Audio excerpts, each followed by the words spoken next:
15 ലക്ഷം രൂപയോളം ഈ കുട്ടികളുടെ ട്രീറ്റ്മെന്റുമായിട്ട് വാങ്ങിച്ച് പലിശക്കാർക്ക് മാത്രം കൊടുക്കാനുണ്ട്. ഈ കിടപ്പാടം പണയത്തിലിരിക്കുന്നത് കൂടാതെ അത്ര അവസ്ഥയാണ്. ഒരു ഗതിയും ഇല്ലാഞ്ഞിട്ടാണ് ഞാൻ ഈ മക്കളുമായിട്ട് നിങ്ങളുടെ മുന്നിലിരിക്കുന്നത്.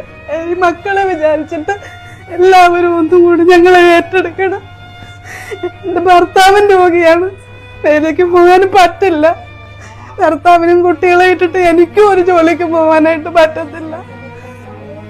മക്കള് വിശന്ന് കരയുമ്പോഴും നിസ്സഹായായിട്ട് നോക്കി നിൽക്കാനേ എനിക്ക് കഴിയുന്നുള്ളൂ.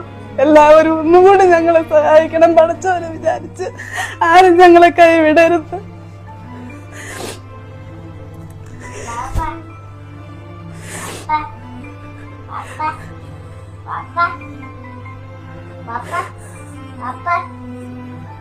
മക്കളുമായിട്ട് ഈ വീട്ടിൽ നിന്നും ഇറങ്ങേണ്ട അവസ്ഥയാണ്. കിടപ്പാടം പോലും പണയത്തിലാണ്. ഞങ്ങൾ വീട്ടിൽ നിന്ന് ഇറക്കി കൊടുക്കേണ്ട സ്ഥിതി വരെ